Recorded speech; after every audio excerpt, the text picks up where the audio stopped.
Tak ada, tak ada. Okey, baik. Tak apa, tak apa. Mungkin lain kot. Boleh, sila-sila. Okey, okey, okey. Mm-mm. Okey, saya teruskan. Sila. Allahu Akbar. Mm-mm. Kenapa tak gerak ni? Allah.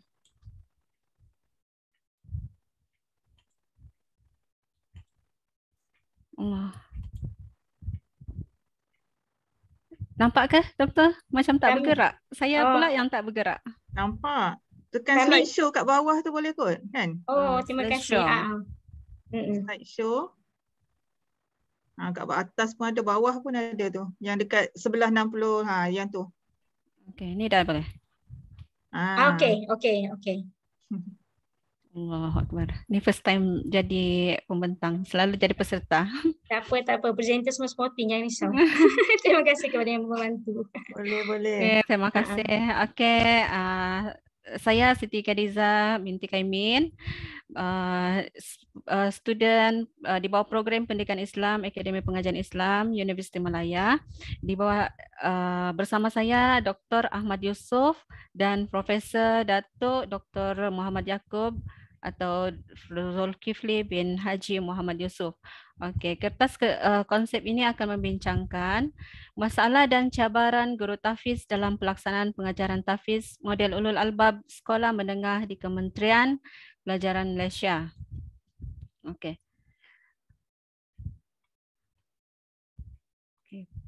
Sebagai pendahuluan, perkembangan institusi tahfiz di Malaysia semakin berkembang pesat dari semasa ke semasa dan mendapat sambutan yang menggalakkan dari masyarakat. Okey, seterusnya data yang diperolehi daripada KPM menunjukkan sekolah menengah KPM yang melaksanakan program TUMUA sebanyak 15 buah sekolah dan seramai 9,598 pelajar dan 1,703 orang guru tahfiz di tahfiz model ulul albab. Okey, seterusnya pihak kerajaan mengembangkan struktur kurikulum dengan melaksanakan kurikulum bersepadu tahfiz iaitu KBT sebagai sebahagian daripada kurikulum kebangsaan dan mula dilaksanakan sejak 2014. Dia merangkumi subjek hifz Al-Quran dan maharat Al-Quran. Maka dengan itu peranan guru dalam melaksanakan pengajaran di sekolah bukan sesuatu yang mudah. Pelaksanaan pengajaran yang berkesan memerlukan persediaan yang sistematik oleh guru tahfiz. Okey, latar belakang kajian. Okey, guru berdepan dengan cabaran melahirkan generasi Al-Quran yang dapat mencapai visi dan misi pelaksanaan pendidikan tahfiz di negara ini. Antara isu yang berlaku dalam pendidikan tahfiz berlaku keciciran hafazan murid yang terkumpul saban hari, saban tahun bertambah dan memberikan implikasi kepada pencapaian objektif semua yang memerlukan murid untuk menghafaz 30 juzuz Al-Quran. Ini dinyatakan oleh Muhammad Zulhilmi Harun, Muhammad Khairi Osman dan Muhammad Isya Awang 2019. Maka dengan isu yang berlaku ini, guru memainkan peranan penting dalam menyampaikan pengajaran kepada pelajar dan perlu mempersiapkan diri dengan pelbagai kemahiran dalam mendepani masalah dan cabaran masa kini. Okey, objektif kajian ialah kertas konsep ini membincangkan masalah dan cabaran berkaitan pelaksanaan pengajaran guru tahfiz model ulul albab di sekolah menengah KPM dan metodologi kajian adalah berbentuk kajian kualitatif menggunakan sorotan kepustakaan, tesis, jurnal, artikel, kertas kerja prosiding. Okey. Secara ringkas konsep tahfiz model ulul albab ini terdiri daripada 3 pendekatan utama iaitu Quranik, ensiklopedik dan ijtihadik. Di mana Quranik ini ia merupakan pendekatan yang merupakan pendekatan yang terdiri dari kaedah bagi membolehkan murid menghafaz 3 juzuk Al-Quran dan memahami kandungannya berdasarkan konsep BIFAS dan selama 5 tahun dari tingkatan 1 hingga tingkatan 5 di sekolah menengah. Dan ensiklopedik pula ialah pendekatan satu pendekatan yang mana kaedah untuk menyadarkan murid yang berupaya memberi pandangan dan menyelesaikan masalah. Seterusnya ijtihadik Kaedah bagi menyediakan asas kepada murid untuk menguasai pelbagai ilmu dan bahasa serta kemahiran tinggi dan mampu bertindak sebagai pakar rujuk kepada rakan sebaya. Okey, itu secara ringkas. Ini juga secara ringkas saya kongsikan sebab masa dalam 10 minit ya, Doktor. Pembelajaran tahfiz model ulul albab sekolah menengah KPM ini terbagi kepada 2 subjek utama, iaitu hifz Al-Quran yang terdiri daripada beberapa aktiviti pengajaran dan pembelajaran, tahriri hafazan, hafazan baru, tahdir, tasmik, murajaah dan fiqh ayat. Ini yang terkandung dalam subjek hifz Al-Quran. Okey, seterusnya dalam maharat Al-Quran, guru menjalankan pengajaran dan pembelajaran dalam 6 bidang utama, iaitu tilawah, adab Al-Quran, tajwid, manhaj, qiraah amali, qiraah dan rasam asmani. Okey, masuk kepada isu dan masalah. Hifz Al-Quran. Menurut kajian yang dijalankan Jemaah Nazir dan Jaminan Kualiti Negeri Perlis 2017 mendapati pemantauan guru semasa pelaksanaan aktiviti tahriri, latihan menulis dan bimbingan guru semasa aktiviti tahdir, persediaan hafazan didapati agak longgar. Okey, seterusnya Muhammad Zulhilmi Harun, Muhammad Khairi Osman dan Muhammad Isya Awang 2019. Dalam kajian menunjukkan guru hanya memberikan tumpuan kepada hafazan murid dan kemahiran seperti tilawah, tajwid, adab Al-Quran, manhaj Al-Quran dan rasam asmani. Sedangkan ensiklopedik dan ijtihadik juga adalah penting. Seterusnya dapatan juga menunjukkan guru didapati kurang mengaitkan secara bersepadu dan perkaitan antara ilmu Al-Quran yang dipelajari dengan kehidupan seharian, dan PDPC berkaitan bidang fiqh ayat tidak dilaksanakan secara tekal dan konsisten sebagaimana kandungan kurikulum temua. Guru-guru lebih menggunakan kaedah hafazan sendiri walaupun mereka jelas dan faham kaedah hafazan yang terdapat di dalam modul Quranik, dan juga mendapati guru tidak menggunakan kaedah tahriri di dalam PDWP. Okay. Seterusnya isu dan masalah hifz Al-Quran juga di dalam kajian Sri Andayani Mahdi Yusuf 2019 dalam tesisnya. Tahap kesediaan guru dari aspek pengetahuan isi kandungan hifz Al-Quran bagi memperuntukkan waktu tahriri hafazan pada waktu malam didapati seramai 8 orang guru sangat tidak setuju, 22 orang tidak setuju dan 22 orang guru kurang setuju. Ini menunjukkan tahap kesediaan guru masih berada di tahap yang perlu diperbaiki dan diteliti. Seterusnya Muhammad Zulhilmi Harun, Muhammad Khairi Osman dan Isya Awang lagi pada 2019 menyatakan dalam kajian mereka pentadbir sekolah mengukuhkan pemantauan terhadap guru semasa sesi tahriri dan tahdir. Namun masalah ini masih berlanjutan, masih kurang diambil berat. Okay, seterusnya kajian Nurjana, Mastor Mustafa, Siti Aisyah Johan dan Jamain Safar 2020. Dia mendapati guru mengajar mengikut pengalaman terdahulu dan agak membosankan kerana menggunakan cara pengajaran yang lama. Dan penyelidik yang sama pada tahun 2021, aktiviti murajaah kurang dilaksanakan oleh guru tahfiz. Aktiviti murajaah minggu berada pada tahap sederhana rendah dan mencatat skor min 2.96.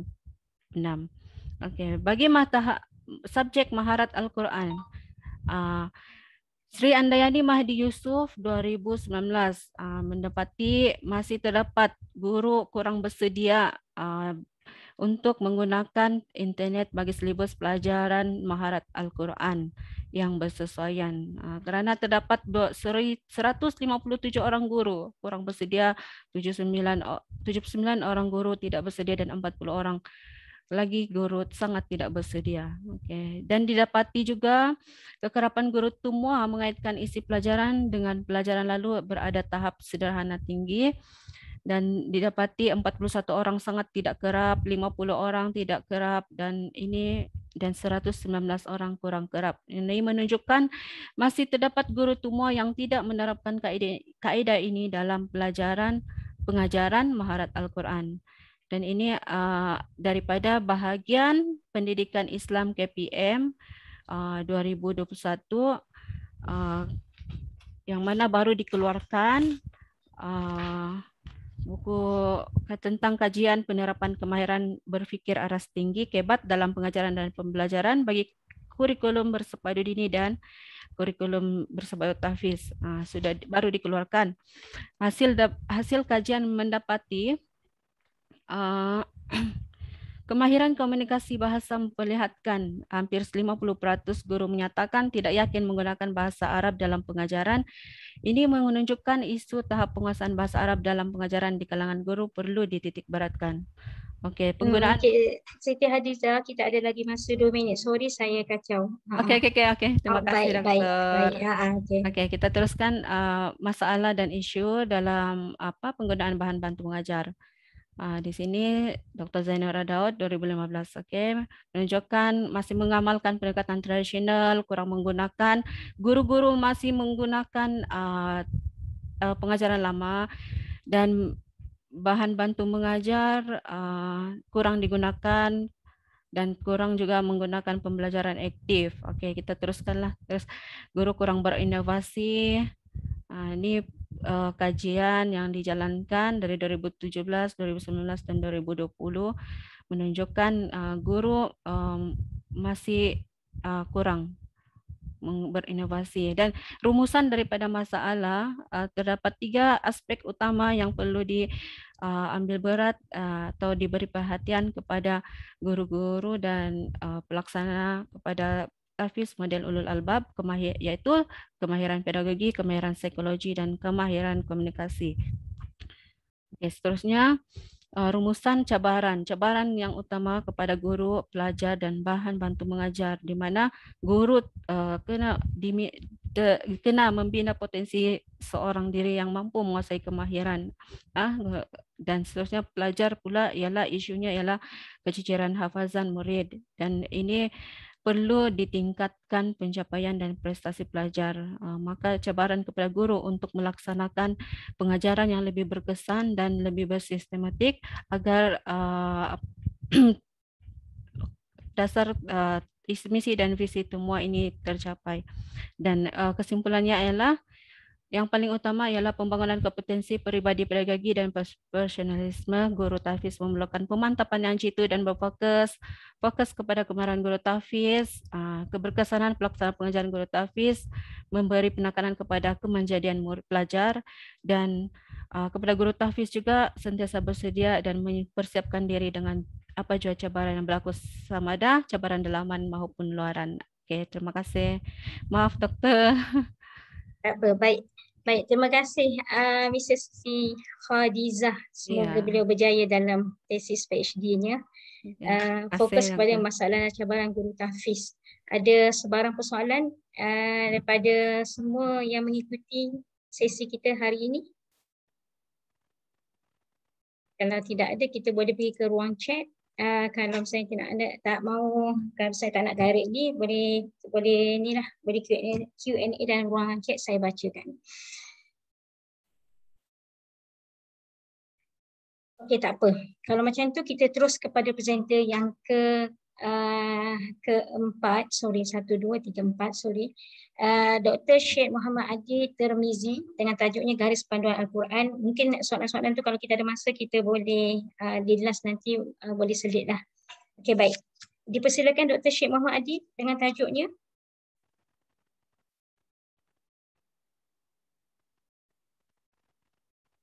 Dr. Adi tak buka mic lah.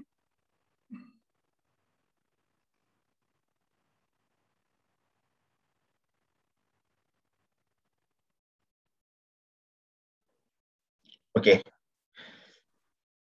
Clear. Okay. Bismillahirrahmanirrahim. Assalamualaikum warahmatullahi wabarakatuh. Alhamdulillah. Tadi pembentang yang sebelum ni bersiaran pada Sabah. Saya pula bersiaran pada Singapura. Jadi line clear lah insyaAllah. Okay, tajuk saya mungkin setelah pembetulan ada penambahan baik pada tajuk perkataan Al-Quran itu sajalah ditukar kepada surah Al-Ahzab. Jadi garis panduan surah Al-Ahzab dalam penjagaan maruah para isteri-isteri Nabi, sebuah tauladan bagi pendakwah wanita pada masa kini lah. isu dia adalah semenjak kebelakangan ini pendakwah wanita lebih terdedah kepada gangguan seksual ataupun sexual harassment lah.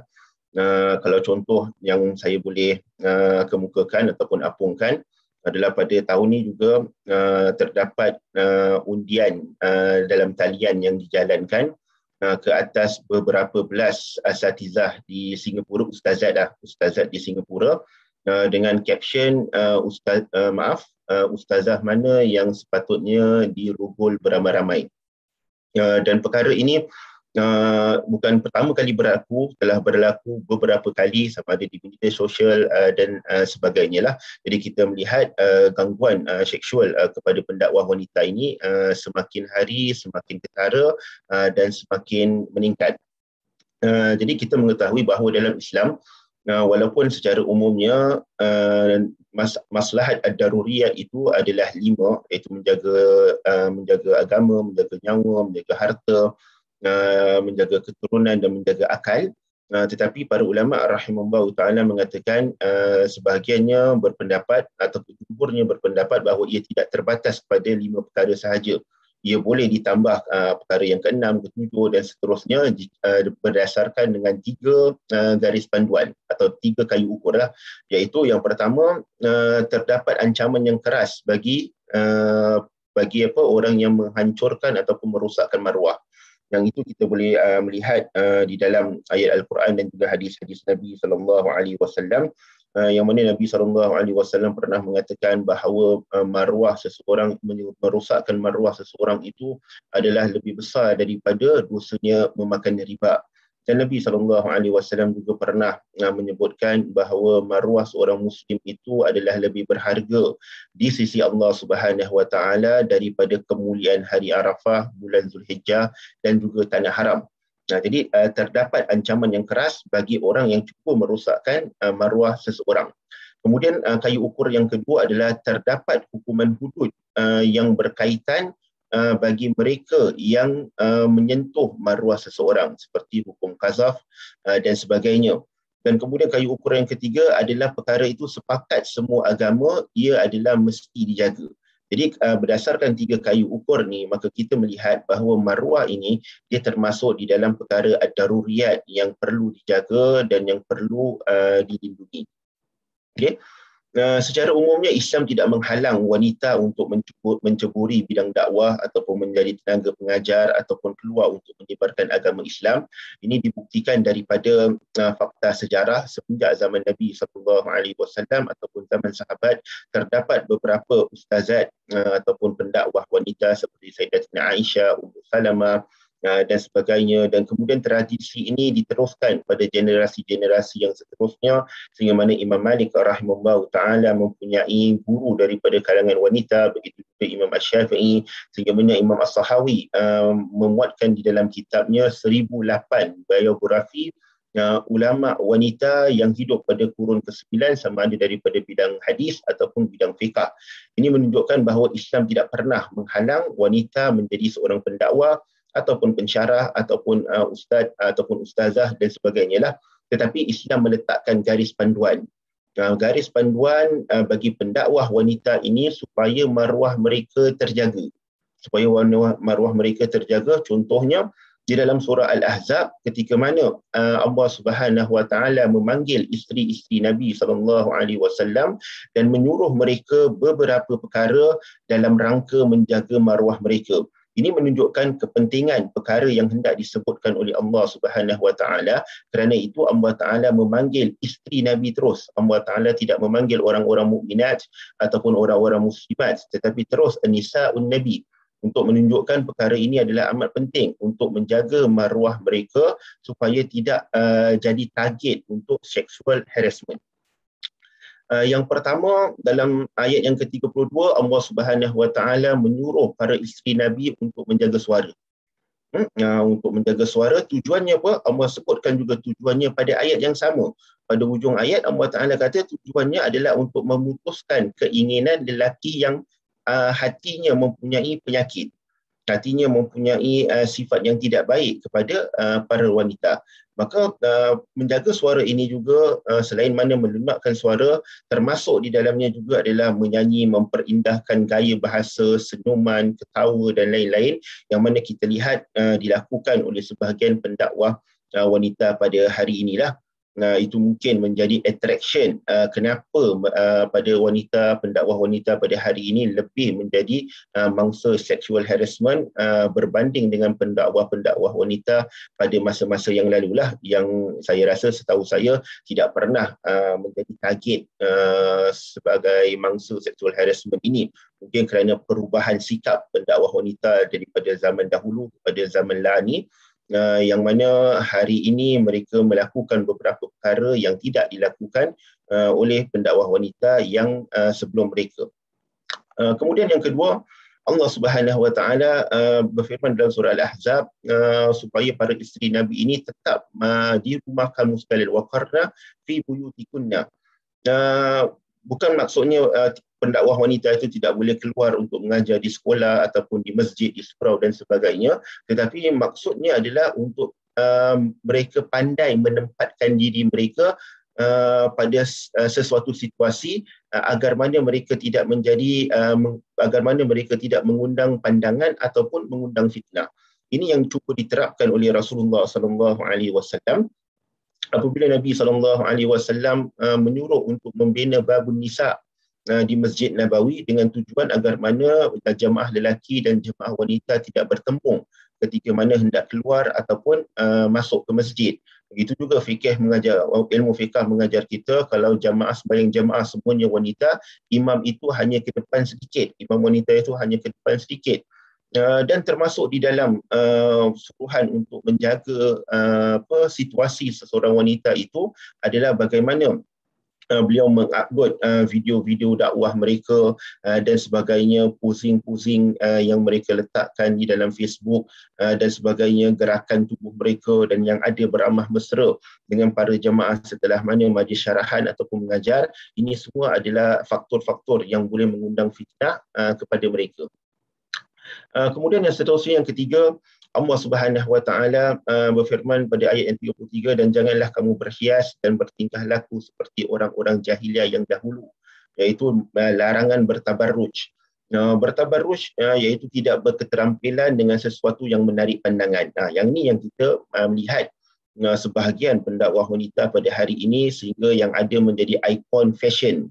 Mana-mana fashion yang baru keluar, dia yang menjadi ikon, dia yang memperagakan fashion, memperagakan makeup dan sebagainya. Tujuan larangan ini adalah untuk membersihkan para wanita tersebut sebersih-bersihnya daripada pandangan-pandangan yang tidak baik ataupun pandangan-pandangan serong dan sebagainya. Dia meliputi segala perkara yang dapat menarik perhatian kaum lelaki. Kalau contoh pada hari ini adalah posing mereka dalam mengambil gambar, cara duduk ketika menyampaikan kuliah dan seumpamanya. Maka ini adalah 3 perkara yang mana surah Al-Ahzab menekankan kepada isteri Nabi SAW untuk menjaga maruah mereka. Jikalau perkara-perkara ini dapat dijaga ataupun dikawal oleh para pendakwah wanita pada hari ini, berkemungkinan sexual harassment itu dapat diturunkan daripada sering berlakulah. Dan untuk penyelesaian, saya mencadangkan untuk membudayakan sifat malu, kerana Nabi SAW telah menyebut bahawa malu itu sebahagian daripada iman dan dia tidak akan mendatangkan kecuali kebaikan dalam 2 hadis yang berbeza. Abu Hatim juga berkata, jika kuat malunya seseorang maka akan terjaga maruahnya, tertanam keburukannya dan tersebar kebaikannya. Jadi sexual harassment yang dialami oleh para pendakwah wanita, walaupun kita menyalahkan penjenayah tersebut atau orang yang membuatnya, tetapi di dalam maqasidus syariah dia ada pull and push factor. Dia ada hifzul maqasid min haisul wujud dan hifzul maqasid min haisul adam. iaitu bagaimana kita menjaga maqasid syariah atau dalam konteks ini menjaga maruah dengan mengadakan beberapa perkara yang dapat mengawalnya, dan bagaimana kita menjaga maqasid syariah ataupun dalam konteks ini maruah dengan menidakadakan, dengan mengeliminate faktor-faktor yang boleh menghancurkannya. Jadi antara faktor-faktor yang boleh menghancurkan maruah seorang pendakwah wanita, iaitu yang Allah Ta'ala utarakan di dalam surah Al-Ahzab. Jadi doktor, saya rasa sampai di sini sajalah pembentangan saya. Baik, terima kasih. Terima kasih. Assalamualaikum warahmatullahi wabarakatuh. Waalaikumsalam. Alhamdulillah, sangat tepatlah masa Dr. Syed Muhammad Adib memang jagalah saya. Tak sempat nak berhentikan, dia dah berhenti dulu. Terima kasihlah.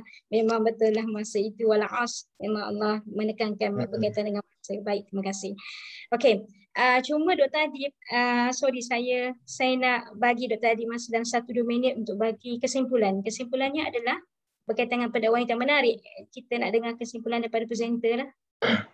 Kesimpulannya seperti mana yang saya katakan tadi, permasalahan kenapa pendakwah wanita pada hari ini lebih menjadi mangsa seksual, ada faktor dalaman dan faktor luaran. Yang faktor dalaman yang saya tekankan dalam pembentangan tadi adalah menjaga suara, kerana kita melihat sebahagian pendakwa mereka bernyanyi dan juga gerak-geri tubuh mereka, dan di Facebook ataupun akaun media sosial mereka dengan posing-posing gambar yang orang kata seperti model lah. Jadi perkara-perkara ini semua perlu dikawal supaya mereka tidak menjadi mangsa dalam gangguan seksual.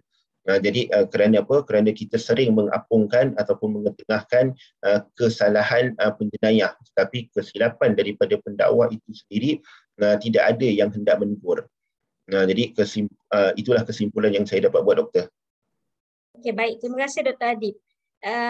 Memang benarlah sekarang ni banyak sangat pendakwa-pendakwa wanita yang kita rasa dia akan mengikut arus perdana dakwah kita. Memang sesuatu yang sangat baik. Cuma mungkin ada ada sesuatu yang kita perlu lihat kembali. Saya rasa benda yang menarik. Garis panduan Al-Quran itu memang sedia ada dalam Al-Quran. Sebenarnya dalam Al-Quran, waqarna fi buyutikunna wa la tabarrujna tabarrujal jahiliyatil ula. Cuma dalam tabarruj tu saya nampak Dr. Adib, saya tertarik lah. Tabarruj ni satu benda yang subjektif. Kalau benda yang haram tu pasti haram kan. Cuma saya dulu masa tesis master saya ada buatlah tabarruj. Antara satu soalan viva yang saya dapat, adakah tabarruj ini dikira mengikut keadaan setempat? Maksudnya contohlah kita kata kalau negara Arab tu pakai jubah hitam semua. Yang kita Malaysia, contoh kami Malaysia, kami kalau pakai jubah hitam tu nampak pelik lah sebab kami punya dia colouring kan, full colouring. Jubah pun macam-macam lah kan. So dalam konteks tu macam mana Dr. Adib, pandangan Dr. Adib? Kami tabarruj di situ bagaimana? Pandangan saya, tabarruj itu adalah satu perbuatan ataupun tingkah laku atau apa sajalah, perhiasan ke apa yang menarik pandangan lelaki kepada seorang wanita, dan dia perkara yang subjektif yang doktor kata tadi. Mungkin dia berubahlah daripada satu tempat ke satu tempat. Mungkin kalau kita dekat Singapura ataupun Malaysia pakai baju kurung yang berbunga-bunga, dia tidak tabarruj. Pasal apa, para lelaki mungkin tidak pandanglah, itu perkara biasa. Tapi kalau pakaian tu kita pakai dekat Masjidil Haram, polis jadi marah. Dan juga pada situasi yang berbeza, kalau kita pergi ke majlis pernikahan ataupun majlis walimah dengan pakaian majlis walimah, mungkin itu tidak tabarruj kerana semua orang memakai pakaian yang hampir serupa, yang cantik lah. Tapi kalau kita pergi ke surau dengan pakaian macam pengantin, tu mungkin jadi tabarruj kerana menarik perhatian lelaki yang di sekeliling. Jadi tabarruj itu adalah satu benda yang subjektif, yang kembali kepada kebiasaan setempat lah, kebiasaan setempat ataupun kebiasaan di dalam sebuah majlis lah. Jadi saya katakan tadi, majlis di surau dengan majlis walimah pakaiannya berbeza. Itu yang pemahaman saya lah, doktor. Okey, baik. Terima kasih Dr. Syed Muhammad Adib. Satu perkongsian yang menarik dan peringatan juga kepada kita semua lah. Okey, silakan. Saya ada soalan kepada Dr. Adib. Perkenalkan diri. Di awal perkongsian tadi, doktor ada nyatakan di mana terjadi di kalangan ustazah di Singapura. Jadi apakah tindakan undang-undang di Singapura terhadap sexual harassment tersebut? Perkara ni memang kata meletuplah sampai Presiden Singapura, pihak polis dibahaskan di Parlimen. Kemudian dia menjadi senyap sehingga hari ini kita tidak tahu siapakah pembuatnya dan apakah tindakan yang akan diambil. Dia dalam 2 minggu hari-hari dalam surat khabar, dalam berita di TV mengupas isu ini. Kemudian sampai hari ini saya pun tidak tahu. Tadi pagi pun saya cuba untuk mencarilah maklumat perkembangan kes ini, tapi seakan telah didiamkan atau mungkin dalam siasatan dan sebagainya. Wallahu a'lam. Mungkin kalau ada yang nak mengikuti lebihnya, bolehlah menelusuri di laman berita harian di Singapura. Ada dia punya perkembangan kes pada awalnya. Tapi pada apa yang dah jadi sekarang, wallahu alam, saya pun tak pasti. Tapi kertas siasatan telah dibukalah. Okey, ada soalan yang berkaitan? Silakan. Saya rasa satu isu yang menarik lah, yang baru yang kami dengar lah di Malaysia. Mungkin ada tapi tak diperbesarkan sebagaimana Singapura kot. Mungkin Singapura dah jadi kes polis, kita tahulah benda macam tu. Yang artikel saya pun saya kembangkan daripada seminar SWAN Seminar Sunnah Asas Wasatiyah tahun 2014. Okay, baik. Ya, seminar kami. Terima kasih Dr. Syed setia bersama kami. Okey, baik. Kita simpan dahulu sebabnya kita dah pukul 12. Terima kasih kepada Dr. Syed Muhammad Adib, daripada Singapura. Nampaknya banyak pro dan kontra berkaitan dengan media online ni lah. Tapi alhamdulillah, maknanya Singapura boleh merentas border Malaysia dengan keadaan online. Alhamdulillah. Okey, baik. Kita persilakan Mrs. Farisha Irwayu. Saya tak pasti Mrs. Farisha Irwayu ada ke tak ada? Sebab tadi kita ada panggil kan. Saya akan skip pergi kepada orang lain. Mrs. Farisha ada? Saya tengok participants. Okey, baik, tak apa.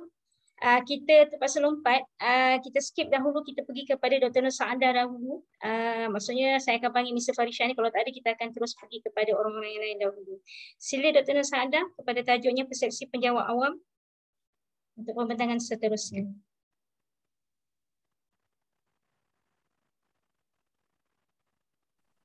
Bismillahirrahmanirrahim. Assalamualaikum warahmatullahi wabarakatuh. Clear suara saya dan juga slide, nampak ya? Alhamdulillah. Okey. So hari ini saya akan membentangkan tajuk persepsi penjawat awam terhadap peranan gender dalam melaksanakan tanggungjawab keluarga. Dan tajuk ini adalah sebahagian daripada geran yang kami jalankan di bawah geran UCG, iaitu USIM Grant UGC, USIM Grant Challenge. Dan ahli dalam geran tersebut adalah Dr. Khadijah daripada PPT, FKP, dan juga seorang pelajar iaitu Farah Umaina Najwa. Dan saya rasa dia turut hadir juga pada hari ini. So ini adalah abstrak yang boleh dibaca di dalam kertas kerja penuh nanti. Dan sebagai pendahuluan, kita tahulah di negara Asia seperti Malaysia, kita tahu di mana terdapat perbezaan peranan bagi lelaki dan juga wanita, bagaimana mereka menjalankan tanggungjawab mereka di dalam keluarga. Dan suka untuk saya kongsikan pada tahun 2020, skor IGGG ni adalah indeks jurang jantina global, iaitu indeks Global Gender Gap bagi Malaysia adalah 0.68, di mana di bawah 1. Kerana jika kita lihat skor 1 bermaksud sama yang mutlak dan 0 adalah ketak samaan mutlak. So di Malaysia kita mendapat bawah skor 1 dan skor ini meletakkan Malaysia di antara negara yang mempunyai jurang gender luas dalam kalangan negara Asia Tenggara. Dan Malaysia juga berada di kedudukan yang rendah, iaitu 104 dari 153 negara dalam indeks ini, tetapi lebih tinggi daripada negara Asia lain seperti China dan Jepun. Dan kita dapati juga diskriminasi gender masih berlaku dan wujud tidak mengira bangsa dan agama, seperti mana yang dikongsikan sebelum ini oleh Dr. Syed, di mana ia berlaku di Singapura. Dan saya pasti bukan sekadar agama Islam sahaja yang berhadapan dengan diskriminasi gender ataupun sexual harassment, agama lain ataupun bangsa lain juga berhadapan dengan isu-isu ini yang sama. Okay? Dan isu ini adalah mungkin disebabkan oleh amalan patriarki, di mana lelaki mendominasi hierarki di dalam sebuah organisasi, dan juga chauvinisme. Chauvinisme pun mengangkat lelaki berada lebih tinggi daripada kaum wanita. Dan kenapa kajian ini dijalankan untuk berdasarkan terhadap permasalahan ini? Okey, ia adalah kerana diskriminasi tersebutlah yang semakin meningkat. Okey, keganasan rumah tangga, gangguan seksual, okey, meningkat dengan mendadak pada setiap tahun. Dan pada tahun 2020, okey, ketika PKP dilaksanakan, laporan yang dikeluarkan oleh Kementerian Pembangunan Wanita, Keluarga dan Masyarakat KPWKM telah melaporkan di mana keganasan rumah tangga dan penderaan kanak-kanak semakin meningkat setelah PKP dijalankan. Dan ia berdasarkan aduan yang diterima daripada mangsa, dan terdapat kemungkinan besar juga kes yang tidak dilaporkan adalah lebih banyak daripada kes yang telah dilaporkan. Okay, kerana ketika PKP, mangsa tidak boleh meninggalkan rumah untuk membuat aduan. Dan antara keganasan yang terjadi adalah aspek fizikal, mental, keganasan pertuturan, maki hamun dan cacian, ugutan, gangguan abaian emosi dan juga kewangan. Dan terdapat banyak kajian yang telah dijalankan sebelum ini. Namun begitu, didapati kajian yang berkaitan peranan gender yang berkaitan isu keluarga tidak banyak dibahaskan. Okay, melainkan isu gender dalam hukum Islam, isu bias gender dalam masyarakat Muslim, isu gender dalam pelibatan politik, isu diskriminasi gender dalam pekerjaan dan juga lain-lain. Dan kajian ini dijalankan bagi mencapai dua objektif. Yang pertama, untuk mengetahui persepsi penjawat awam dari institusi pengajian tinggi awam, yang terpilih di Malaysia dalam memahami peranan gender berbeza dalam menjalankan tanggungjawab terhadap keluarga. Dan objektif yang kedua adalah untuk menghuraikan tanggungjawab dan peranan gender khasnya lelaki dan wanita terhadap keluarga berdasarkan perspektif Islam. Okey, metodologi kajian yang digunakan adalah kuantitatif berdasarkan soal selidik yang dibangunkan sebagai instrumen kajian. Dan dalam instrumen ini, responden diminta untuk bersetuju, mengikut skala Likert daripada 1 sangat tidak setuju sehingga 5 sangat setuju. Dan terdapat 4 bahagian, bahagian A, bahagian B, C dan D. Tetapi kajian ini berfokuskan kepada bahagian B sahaja, iaitu jantina dalam tanggungjawab keluarga. Dan untuk menganalisa data yang dikumpulkan dari soal selidik, dianalisis menggunakan deskriptif dan statistik inferensi. Dan analisis inferensi statistik dilakukan dengan menggunakan ujian T dan juga ANOVA. Okey. Setelah data dikumpulkan, dapatan dibahagikan kepada 3 dapatan. Pertama, latar belakang, kemudian kita akan mengupas bagaimana perbezaan gender dalam aspek tanggungjawab keluarga, dan yang ketiga adalah bagaimana peranan gender tersebut dalam melaksanakan tanggungjawab keluarga. Dan melalui data yang dikumpulkan, terdapat 473 penjawat awam yang terpilih, daripada 5 universiti ataupun IPTA di Malaysia. Dan 5 universiti ini terpilih berdasarkan pemilihan merawak kelompok. 24.9 daripada UiTM, 23.3% daripada UKM, 18.6% daripada UPM, 17.5% daripada UMS, 15.6% daripada UNIMAS. Dan umur responden daripada 5 universiti ini adalah di antara 19 tahun hingga 69 tahun. Dan majoriti responden adalah terdiri daripada pekerja wanita dan 39.1% sahaja adalah daripada pekerja lelaki. Dan sampel juga terdiri daripada pelbagai kaum, 77% daripada Melayu, 3.8% daripada Cina, bangsa Cina, 2.1 daripada bangsa India dan 16.5 daripada Bumiputera Sabah dan Sarawak, kerana kita terdapat daripada UMS dan juga UNIMAS. Dan didapati bahawa kelayakan akademik tertinggi responden adalah peringkat PhD, kerana responden adalah dari kalangan akademik dan juga bukan akademik di IPTA Malaysia. Okey, untuk menilai perbezaan gender, kita dapati bahawa wanita adalah majority respondent bagi kajian ini. Dan apabila dapatan ditemui, dikumpulkan, terdapat perbezaan yang signifikan di antara kedua-dua gender ini dalam aspek tanggungjawab keluarga. Dan penemuan ini menunjukkan bahawa responden lelaki bersetuju bahawa peranan dan tanggungjawab dalam keluarga boleh dibahagikan berdasarkan perbezaan gender mengikut kesesuaian dan fitrah masing-masing. Adapun begitu, kedua-dua lelaki dan wanita mempunyai tanggungjawab yang sama dalam menjaga anak-anak, membantu urusan rumah tangga, melaksanakan peranan mereka sebagai suami dan isteri dan menghormati pasangan masing-masing. Walaupun telah dipraktikkan sebelum ini di mana tanggungjawab keluarga dipisahkan berdasarkan gender, kesedaran telah dipupuk bahawa lelaki juga mampu untuk menguruskan tanggungjawab bersama keluarga di rumah, kerana kebanyakan wanita pada masa kini juga bekerja di luar rumah. Malah lelaki bukan lagi satu-satunya pencari nafkah dalam keluarga. Dan wanita tidak lagi menghabiskan masa di dapur sepanjang hari sebab kedua-duanya bekerja. Dan dengan kemajuan globalisasi, lelaki dan wanita berkongsi tanggungjawab untuk mengekalkan kebahagiaan dalam keluarga. Dan bagi peranan gender, kalau kita lihat soalan ataupun survey ataupun soal selidik yang telah dijalankan, didapati terdapat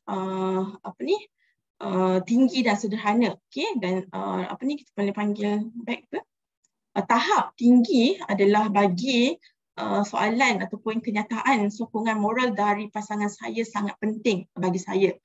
Dan kekerapan yang rendah adalah saya perlu patuh dengan pasangan saya dalam sebuah perkara, dan kenyataan yang sederhana, saya lebih berperanan dalam melakukan kerja-kerja rumah. Dan kajian ini mendapati bahawa sokongan moral daripada pasangan adalah sangat penting dalam menjalani kehidupan seharian. Dan ini adalah secara detail bagi soal selidik yang telah dijalankan. Sebagai perbincangan, apabila kita melihat data yang telah dikumpulkan tu, majority respondent adalah beragama Islam, iaitu sebanyak 89.9%. Dan disebabkan majoriti adalah beragama Islam, kajian ini mengambil pendekatan untuk mengupas lebih lanjut bagaimana tanggungjawab lelaki dan wanita berdasarkan perspektif Islam. Dan di dalam Islam, kita tahu di mana lelaki dan wanita adalah sama apabila diukur sebagai hamba Tuhan. Jika Dr. Syed sebelum ini disebutkan di dalam surah Al-Ahzab, dan dalam surah Al-Ahzab juga dinyatakan bahawa kedua-duanya mempunyai peranan yang sama dan juga berbeza. Sama tetapi berbeza. Dan kita juga tak nafikan bahawa memang terdapat perbezaan di antara lelaki dan wanita dari berbagai aspek. Fizikalnya berbeza, biologinya berbeza, psikologi serta fisiologi juga berbeza. Dan ia bertindak sebagai faktor penting untuk kedua-duanya saling memerlukan dan melengkapi di antara satu sama lain. Dan di dalam Islam telah dinyatakan dengan jelaslah bagaimana tanggungjawab lelaki sebagai suami dan juga tanggungjawab kaum wanita sebagai isteri. Dan kesemua tanggungjawab adalah berat jika dipikul perseorangan. Disebabkan itu, kedua-duanya saling memerlukan dan melengkapi dalam menjalankan peranan masing-masing dalam keluarga. Di samping itu, pandangan yang menyalahkan agama Islam dalam mendiskriminasi wanita perlu diperbetulkan, dengan mengambil kira latar belakang budaya dan tradisi asal bagi sesuatu masyarakat. Dan sebagai penutup, terdapat pelbagai faktor dalam memahami perbezaan gender dan peranannya, khasnya dalam institusi kekeluargaan. Dan tinjauan yang dilakukan melalui atas talian ini bertujuan untuk menilai persepsi responden terhadap peranan gender, dan kami berjaya mencapai kedua-dua objektif tersebut. Dan kajian mendapati bahawa majoriti responden tidak mengira jantina, lelaki atau wanita bersetuju bahawa setiap daripada lelaki dan wanita mempunyai tanggungjawab yang tersendiri. Dan ia selari dengan ajaran Islam bahawa tanggungjawab dalam keluarga perlu dipikul bersama, kerana lelaki maupun wanita mempunyai tanggungjawab yang sama sebagai pemimpin. Dan dinyatakan di dalam hadis Nabi SAW, kullukum ra'in wa kullukum mas'ulun an ra'iyatihi. Adapun begitu, kajian ini masih merupakan kajian tinjauan awal yang dilaksanakan terhadap 5 IPTA, dan kajian lanjut boleh dijalankan dengan mengadakan sesi temu bual dengan lebih mendalam bagi mendapatkan perbezaan pandangan terhadap isu gender yang berkaitan tentang isu kekeluargaan dari dua kerangka yang berbeza, iaitu perspektif Islam dan Barat, dan kesannya terhadap masyarakat berbagai kaum di Malaysia. Itu sahaja daripada saya. Terima kasih. Assalamualaikum warahmatullahi wabarakatuh. Waalaikumsalam warahmatullahi wabarakatuh. Terima kasih Dr. Saada atas perkongsian berkaitan dengan peranan gender dengan dengan tanggungjawab keluarga dalam melaksanakan tanggungjawab keluarga. Maksudnya mutakhirin ini para wanita masing-masing sudah redha lah, masing-masing menjalankan tanggungjawab masing-masing untuk membina keharmonian dalam rumah tangga. Okey, ada soalan yang berkaitan? Saya rasa kita mungkin ada masalah dengan Mrs. Farisha. Saya dapat makluman dia ada masalah dengan internet. So kita ada baki 2 presenter. Sebab itu saya bagi masa lebih sedikit lah ke 2 orang yang di belakang ni. Ataupun kalau ada soalan mungkin kita boleh buka kembali lah selepas semua presenter tentang paper masing-masing. Okey, ada soalan yang berkaitan ke? Atau kita teruskan? Baik. Kita boleh teruskan? Okey, baik. Kita persilakan Mr. Hairi bin Jalaluddin dengan tajuknya teori kewujudan alam dan manusia dari perspektif sarjana Islam kontemporari. Dipersilakan.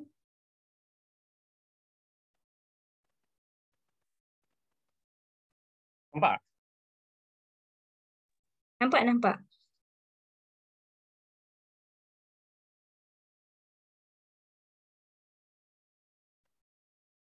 Okay, Assalamualaikum warahmatullahi wabarakatuh.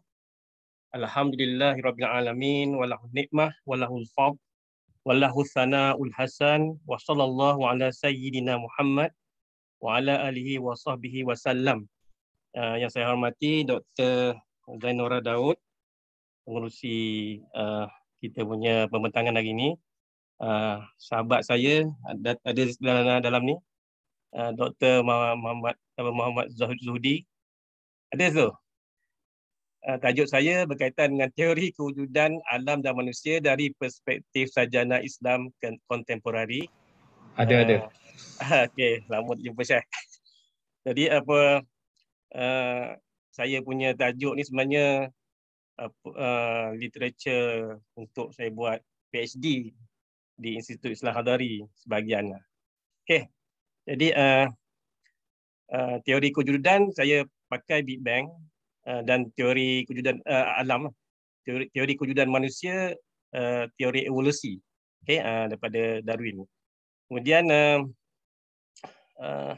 ini berkaitan latar belakang lah, saintism, ketidakharmonian antara hubungan sains dan Islam, dan saya guna kerangka Ian Barber, iaitu hubungan sains dan agama.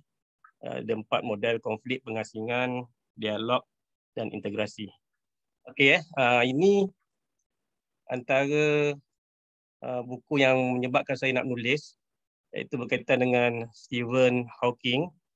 Dia kata time didn't exist before the Big Bang, so there is no time for God to make the unison. Jadi dia kata sebelum Big Bang ni wujud, meletupnya teori Big Bang ni, 13.7 bilion tahun dulu, Tuhan ni tak ada peranan, dia kata. Okay? Dia memang menolak, simplest explanation is there no God. Jadi dia menolak kewujudan Tuhan. Sama juga dengan Richard Dawkins. Yang tu saya tak buat sini lah. Okay, kemudian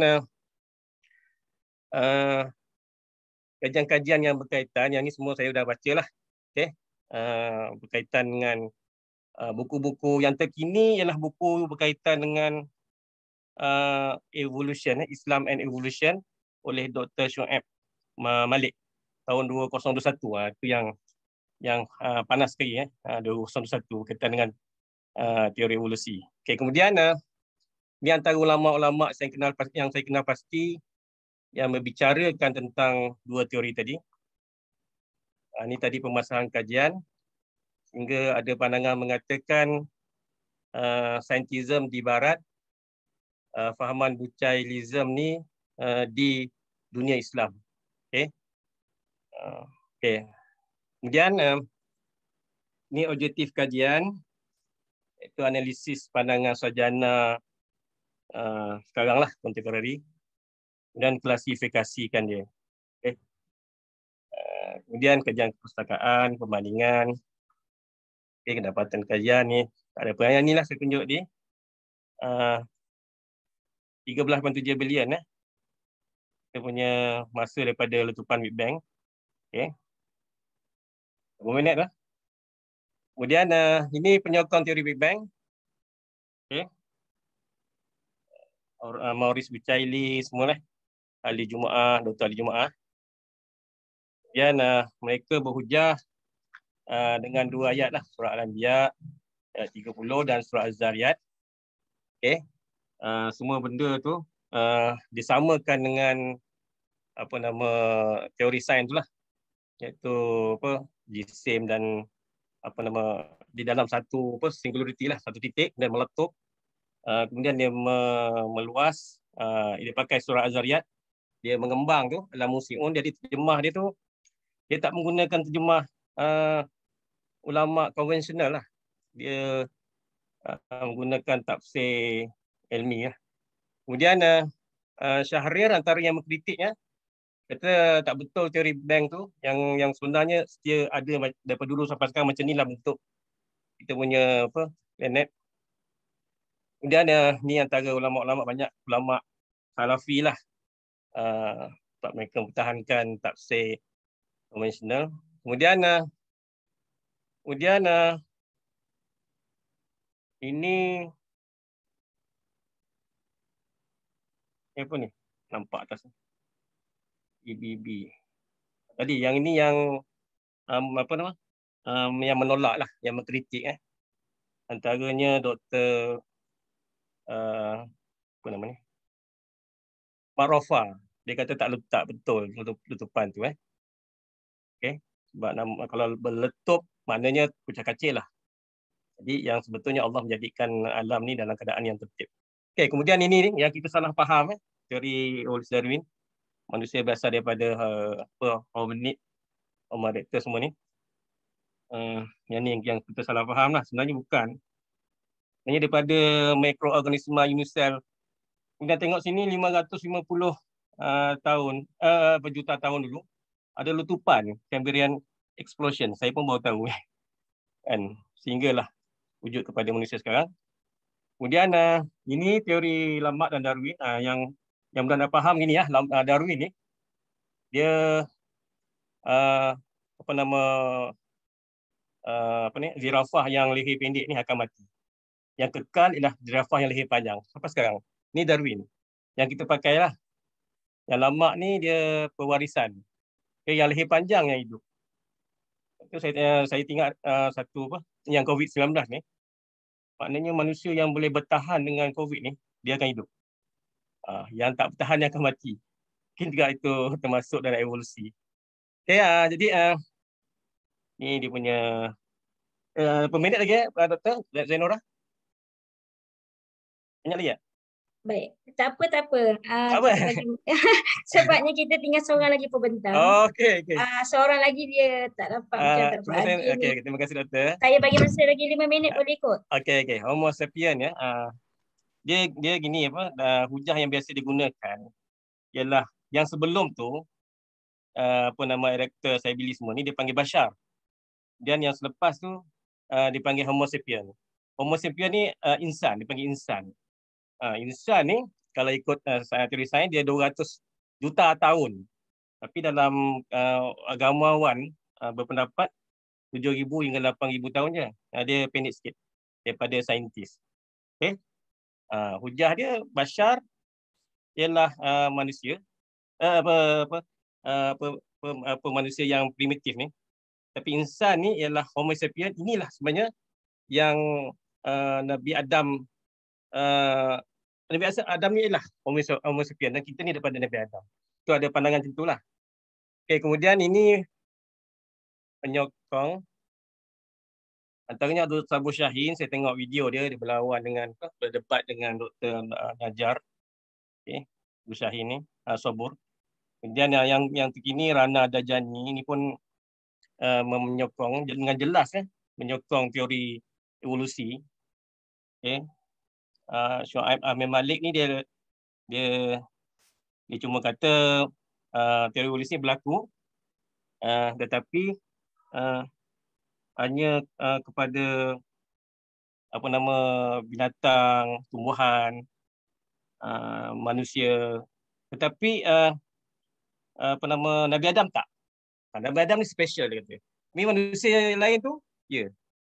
Nabi Adam ni special, mukjizat. Dia tak berlaku pada ni. Dia ada buat klasifikasi yang bagus lah Syuaib ni. Ni hujah-hujah lah. Hujah-hujah yang diorang guna pakai. Okay. Atwara min nafsi wahidah. Common apa, common apa, ancestor. Saya lupa punya istilah dia. Apa kemudian Mustafa Adam ni semua ayat Quran lah. Tapi tak boleh tulis ini punya. Tulis penuh. Maaf doktor. Okay, kemudian ini kritik teori evolusi Darwin. Antaranya Zakir Naik lah. Dia kata itu teori. Sebenarnya teori ni, sains dia diuji. Teori gravity, benda yang betul berlaku. Jadi dia bukannya sekadar teori yang kita faham. Dia ada fahaman di dalam teori itu, dalam sains. Kemudian ini, hujah-hujahnya lah.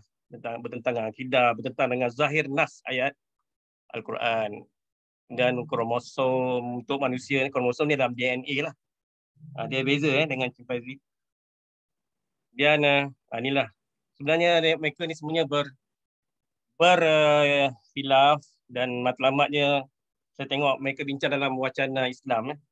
Allah Maha Pencipta. Walaupun dia berdebat macam mana, akhirnya dia nak membuktikan Allah. Kita tak berbincang tentang Allah, zat Allah. Kita bincang tentang manusia, ciptaan Allah. Okey, ini Ian Bible. Buku dia saya pilih dia sebab dia antara perintis tentang model hubungan sains dan agama, walaupun dia bukan Islam, Kristian. Ini dia punya model-model model konflik, pengasingan, dialog dan integrasi.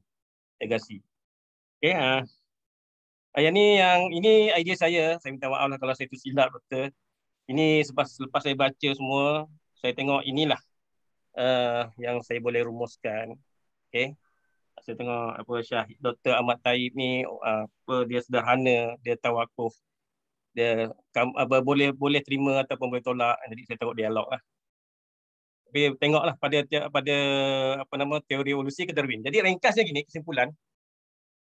Perkara ini ialah perkara furuk dan boleh dijtihad.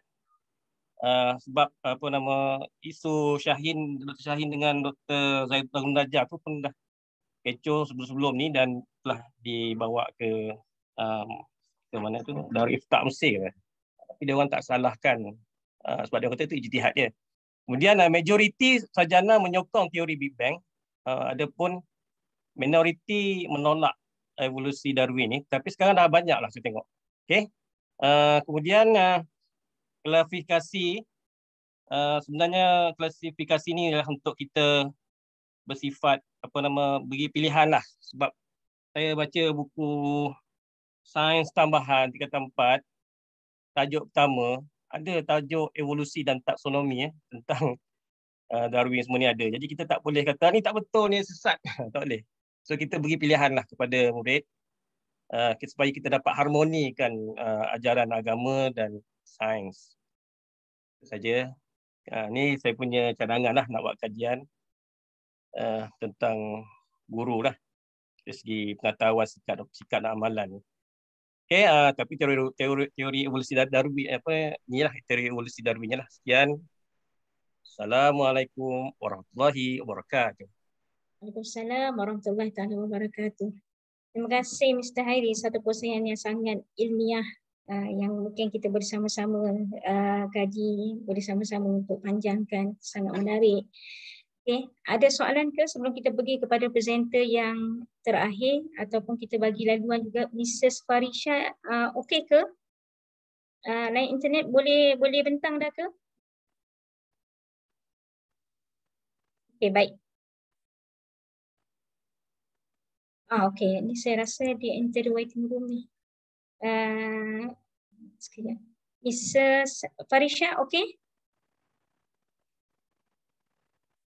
Okey, tak apa. Sementara mungkin kita bagi laluan Mrs. Farisha ni pada last presenter. Kita bagi laluan kepada Mr. Muhammad Redha. Ustaz Muhammad Redha, silakan.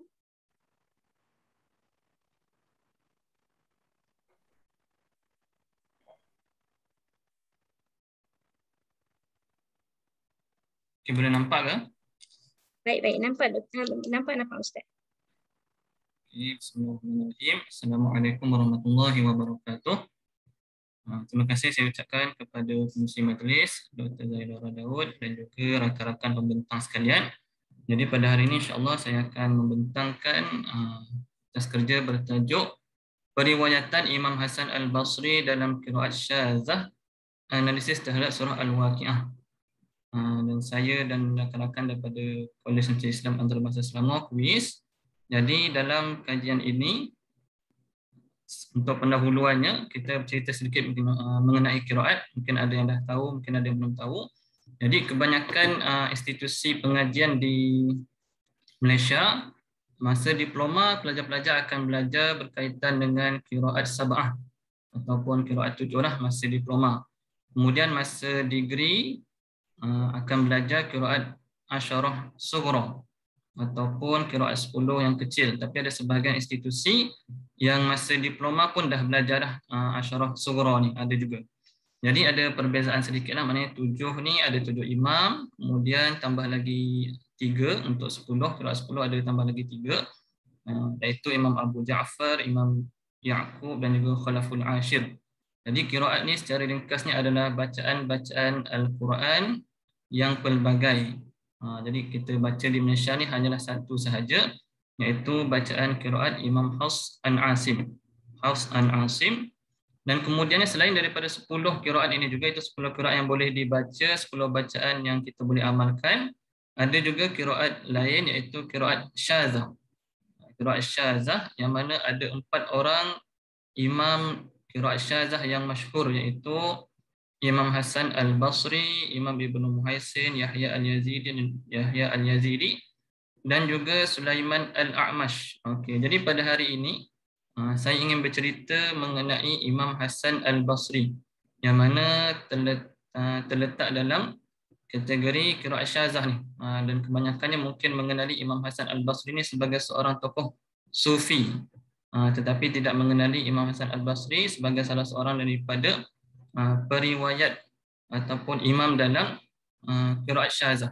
Okay, jadi objektif saya punya kajian adalah menjelaskan latar belakang Imam Hasan Al-Basri serba sedikit secara ringkas, kemudian menganalisis qiraat Imam Hasan Al-Basri dalam surah Al-Waqiah. Saya pilih surah Al-Waqiah ni sebab ini yang biasa mungkin amalan di tanah Melayu lah. Ada yang mengamalkan surah Al-Waqiah. Kemudian yang terakhir membandingkan qiraat Imam Hasan Al-Basri dengan qiraat mutawatirah yang lain. Jadi mungkin yang pertamanya, qiraat syazah ni hanya sebagai satu subjek je. Kalau di kuis sebagai satu subjek sahaja daripada program ijazah sarjana muda, satu subjek. Jadi ada pelajar-pelajar yang mungkin tak kenal Imam Hasan Al-Basri. Kemudian juga kita akan tengok perbandingan dengan qiraat-qiraat lain yang mutawatir dengan bacaan qiraat Imam Hasan Al-Basri. Okey, seterusnya serba sedikit berkaitan dengan Imam Hasan Al-Basri. Nama beliau Al-Hasan bin Abi Al-Hasan Yasar Al-Sayyid Al-Imam Abu Sa'id Al-Basri, yang mana beliau lahir pada tahun 21 Hijrah dan meninggal dunia pada tahun 110 Hijrah. Dan beliau merupakan seorang yang berilmu, berhati mulia, zuhud dan juga sufi. Beliau terkenal sebagai seorang tokoh yang sufi dan juga mengasaskan madrasah zuhud. Beliau ni terkenal juga dengan sifat zuhud. Kemudian guru beliau, guru dalam Al-Quran, iaitu Hittan bin Abdullah Al-Riqashi dan juga Abu Al-Aliyah. Dan juga manakala perawi beliau yang meriwayatkan bacaan daripada Imam Hasan Al-Basri, antaranya adalah Isa Al-Thaqafi dan juga Syuja' Al-Balkhi. Dan juga di bawah ni gambaran dia jalur sanad daripada Imam Hasan Al-Basri yang bersambung sehingga sampai kepada Rasulullah SAW. Tadi dia punya guru Abu Al-Aliyah dan juga Hittan Al-Riqashi, kemudian sambung dengan para sahabat dan bersambung kepada Rasulullah SAW. Ini adalah jalur sanad Imam Hasan Al-Basri. Kemudian seterusnya, ini objektif yang pertama, latar belakang Imam Hasan Al-Basri. Yang kedua, kita melihat kepada bacaan-bacaan Imam Hasan Al-Basri dalam surah Al-Waqiah. Jadi saya berjaya keluarkan 11, yang mana saya ambil daripada beberapa kitab. Antaranya kalau kat sini saya letakkan dalam jadual bacaan kita di Malaysia, Imam Hafs an Asim, dan juga perbandingannya dengan bacaan Imam Hasan Al-Basri. Tengok dia punya perbezaan lah, nak tengok perbezaan dia. Contohnya pada ayat yang ketiga. Ayat yang ketiga kita membaca dalam surah Al-Waqi'ah, khafidatur rafi'ah. Ta dibaca dengan tanwin baris depan, tetapi Imam Hasan Al-Basri khafidatar rafi'atan. Maknanya tanwin baris atas untuk Imam Hasan Al-Basri. Khafidatar rafi'atan. Kemudian yang lain-lain juga sama, ada perbezaan lah. Contoh dalam ayat 22, wahurun ainun. Jadi tukar Imam Hasan Al-Basri wahurin ainin. Dan juga ada bacaan idgham mislain kabir pada ayat 3, ayat 4 dan juga ayat yang ke-6. Idgham mislain ni maksud dia bertemunya dua huruf yang sama dekat sini, nun dan juga nun. Kemudian dimasukkan nun pertama ke dalam nun yang kedua. Bacaan idgham mislain. Kat sini contohnya dalam ayat 4, nahnul khaliqun nahnu. Masuk nun kepada nun. Kat sini ada 3 contoh lah. Yang mana Imam Hasan Al-Basri juga membaca idgham mislain kabir. Ada 3 contoh dalam ayat ke 56, 57, 59, 60 dan juga 72, 73. Kalau dibaca secara wasal, bersambung. Kemudian ada juga tazakkarun, kita baca. Imam Hasan Al-Basri baca tazakkarun. Kemudian ayat 75 kita baca fala uqsimu, dibaca dengan Imam Hasan Al-Basri fala uqsimu. Dan juga yang lain-lain lah. Ada beberapa perbezaan antara bacaan kita dan juga Imam Hasan Al-Basri. Kemudian perbandingan. Okey, ini perbandingan ataupun adjektif yang ketiga. Nak dibandingkan dengan bacaan qiraat yang mutawatirah yang lain. Yang 10 imam lah. Ada 10 imam saya sebutkan tadi pada pendahuluan, 10 imam yang kita amalkan. Kemudian kalau kita lihat sebenarnya bacaan-bacaan Imam Hasan Al-Basri ini bukanlah semuanya syaz. Mungkin ada sebahagian yang menganggap bila beliau qiraat syaz, jadi bacaan-bacaan beliau semuanya syaz. Tetapi kalau kita lihat kebanyakannya di sini bersamaan dengan bacaan-bacaan imam yang lain juga, imam yang 10. Contoh dalam ayat yang kedua, wahurin ainin, kat sini sama dengan Imam Hamzah, Al-Kisai, Abu Ja'far. Dan juga idgham mislain kabir bersamaan dengan Imam Al-Susi pada contoh yang ketiga, keempat, yang keenam. Contoh lain lagi, tazakkarun, bacaan Imam Hasan Al-Basri sama dengan Imam Nafi', Ibnu Katsir dan juga yang lain-lain. Jadi kat sini ada 2 bacaan yang saya dapat kumpulkan yang daripada bacaan syaz, tidak menepati dengan bacaan-bacaan qiraat mutawatirah yang lain. Contoh di sini bacaan pada contoh yang pertama dan juga contoh yang ke-7. Jadi kesimpulannya kat sini bukanlah semua bacaan Imam Hasan Al-Basri adalah syaz. Ada yang juga yang bertepatan dengan bacaan-bacaan qurra 10 mutawatirah yang lain. Okey, kesimpulan qiraat syaz adalah bacaan yang tidak menepati rukun-rukun qiraat sahihah. Imam Hasan Al-Basri adalah salah seorang imam qiraat syazah selain yang kita kenal sebagai tokoh sufi dan juga zuhud. Kemudian bacaan Imam Hasan Al-Basri yang bertepatan, terdapat bacaan Imam Hasan Al-Basri yang bertepatan dengan bacaan qiraat mutawatirah. Kemudian setiap bacaan yang diriwayatkan mempunyai sebab-sebab tersendiri, terutamanya dari sudut bahasa, seperti mana yang saya analisis tadi. Saya analisis juga daripada sudut taujihnya dalam saya punya kertas kerja. Dan yang terakhir, qiraat syazah tidak boleh diamalkan sebagai bacaan harian, tetapi boleh dipelajari untuk meneruskan kesinambungan ilmu. Jadi kat sini yang terakhir ni adalah antara poin yang penting lah. Maknanya kita boleh belajar. Kalau kita tak belajar, nanti qiraat syaz ni akan hilanglah di tengah zaman. Kita bukan setakat belajar qiraat 10 sahaja, tapi kita belajar juga qiraat 14 ni untuk ilmu, kesinambungan ilmu, tetapi tidaklah kita amalkan dalam bacaan harian kita. Wallahu a'lam. Itu saja, Doktor. Baik, terima kasih Ustaz. Okey, kita ada seorang lagi pembentang. Dia akan cuba untuk bentang juga. Tapi sebelum tu ada seorang soalan daripada semua yang terlibat hari ini? Kalau tidak, kita akan pergi kepada presenter yang seterusnya. Terima kasih Ustaz Ridha di atas perkongsian yang menarik. Memang benarlah qiraat syadz adalah kita kena teruskan dalam sudut keilmuan. Cuma saya nak tanya, qiraat syadz ni boleh tak dijadikan dalil dalam hukum persyariatan? Okey, daripada sudut hukum, kalau kita belajarlah fungsi qiraat syadz ni ada beberapa fungsi dan salah satunya adalah untuk melihat kepada hukum hakam juga. Jadi antara contoh macam Salatul Wusta yang mana ada qiraat lain yang disebut solat asar. Jadi ada yang mengambil pendapat tersebutlah daripada daripada qiraat syadz, dan juga ada contoh-contoh yang lain lah untuk sebagai fungsi qiraat syadzah ni. Baik. Terbaik. Okey, baik. Terima kasih Dr. Ustaz Ridha. Mudah-mudahan kita doakan untuk PhD beliau. Amin insya-Allah. Baik, terima kasih. Okey, kita beri laluan kepada Mrs. Farisha. Mrs. Farisha, okey. Tadi saya DM dia. Nampak gaya macam okey. Last presenter, dipersilakan. Cik Farisha Irwayu. Bismillahirrahmanirrahim. Sekejap saya share skrin ni.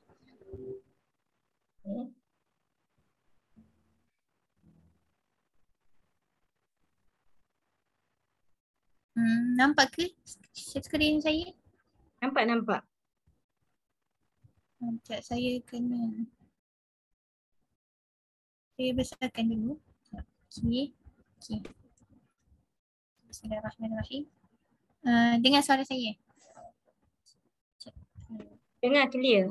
Nampak dan clear suaranya.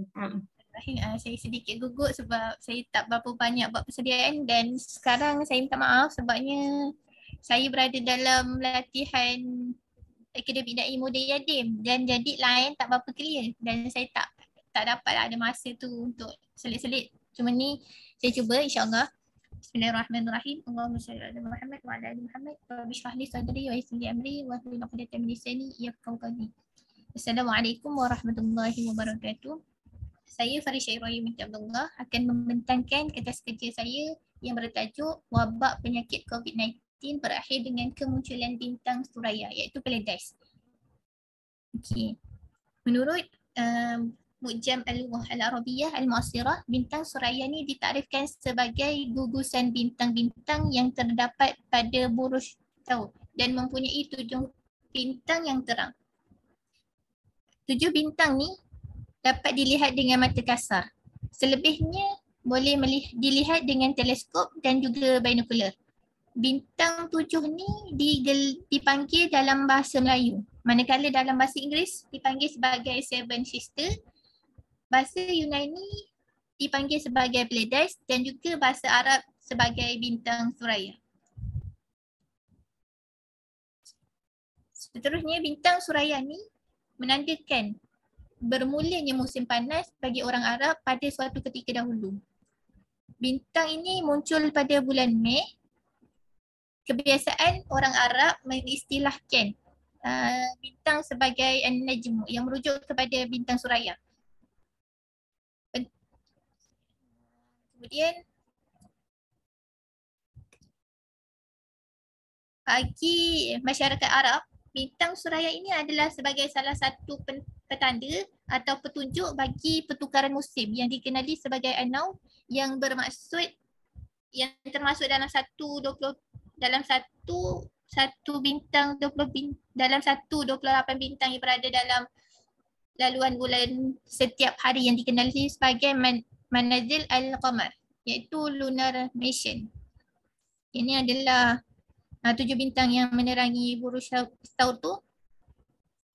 Kemudian matan hadis yang berkaitan dengan kemunculan bintang suraya sebagai tanda hilangnya wabak penyakit ada dinukilkan dalam beberapa hadis yang mutabar. Mafhum hadis tersebut, Abu Sa'id menceritakan kepada kami, Wahid menceritakan kepada kami, Islam bin Sufyan menceritakan kepada kami, asal daripada Abu Hurairah. Beliau berkata Rasulullah SAW bersabda, jika muncul bintang iaitu bintang suraya pada waktu pagi maka akan terangkatnya penyakit. Seterusnya, status hadis. Ulama berbeza pendapat berkaitan dengan status hadis ni. Bahawa sanad hadis Imam Ahmad ini adalah sanad yang hasan kerana di dalamnya terdapat seorang perawi yang bernama Ismail bin Sufyan.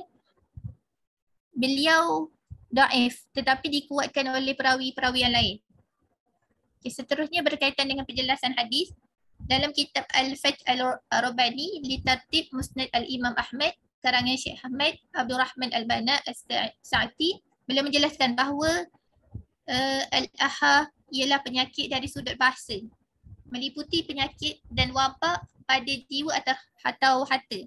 Penyakit ini diangkat secara keseluruhan atau berangsur-angsur. Beliau menyatakan bahawa ulama berpendapat tempoh tenggelamnya bintang suraya ni melebihi 50 malam dan tidak kelihatan kerana berada dekat dengan matahari pada sebelum dan selepasnya. Apabila terbit dari arah timur waktu subuh, dikatakan bahawa yang dimaksudkan dengan hadis tersebut adalah bagi bumi hijau, bagi bumi Hijaz kerana musim menuai buah iaitu tamar daripada berlaku pada bulan Mei. Pada ketika itu buah-buahan telah matang dan bebas dari penyakit. Maka yang dimaksudkan sebagai al-aha dalam konteks hadis tersebut adalah khusus bagi tanaman buah-buahan. Berikut adalah riwayat-riwayat yang hampir sama berkaitan dengan konteks hadis tersebut daripada Imam Malik, daripada Imam Bukhari dan seterusnya. Ada dua lah kiranya. Okay, lepas tu saya makan menggunakan perisian astronomi. Kedudukan bintang suraya ni waktu subuh di Madinah pada 20 Mei 1400 tahun dahulu. Ni gambar tersebut adalah gambar, ni tak nampak lah kan. Lepas tu kemudian yang ini bintang suraya tidak kelihatan. Ni bintang suraya terbit pada 14 Jun. Ni perbezaan bintang suraya pada waktu subuh di ufuk timur bagi langit Madinah yang menunjukkan bahawa hadis tersebut hanya terpakai untuk sesuatu zaman saja, tidak terpakai untuk setiap zaman, termasuklah pada zaman sekarang. Ini adalah berikutnya. Kesimpulannya, hadis berkaitan dengan bintang suraya ini yang cuba disampaikan oleh Nabi SAW memberikan makna bahawa dengan kemunculan bintang suraya ini pada musim panas akan terangkatnya penyakit-penyakit yang ada padanya. Buah-buahan seperti tamar akan hilang dan natijahnya dapat menghasilkan buah yang baik. Bukannya kemunculan bintang suraya pada tahun ini akan terangkatnya wabak COVID-19 itulah yang sedang menyerang dan menolak. Kiranya kita ni sesuatu berita tu kita kena check dulu, kena selidik dulu.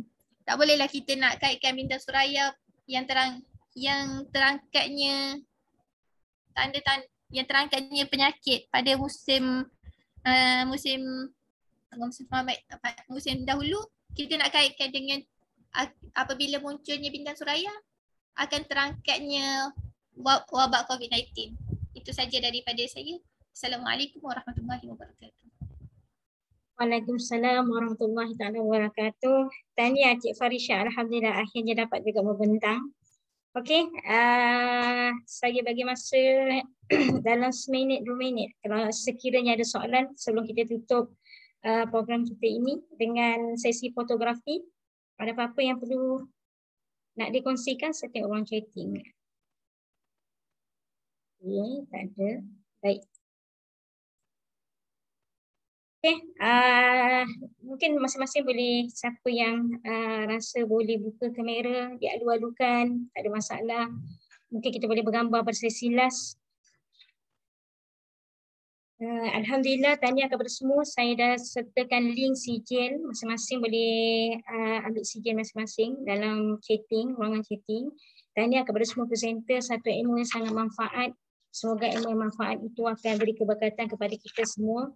Okey, masing-masing boleh buka kot, buka kamera untuk kita ambil gambar.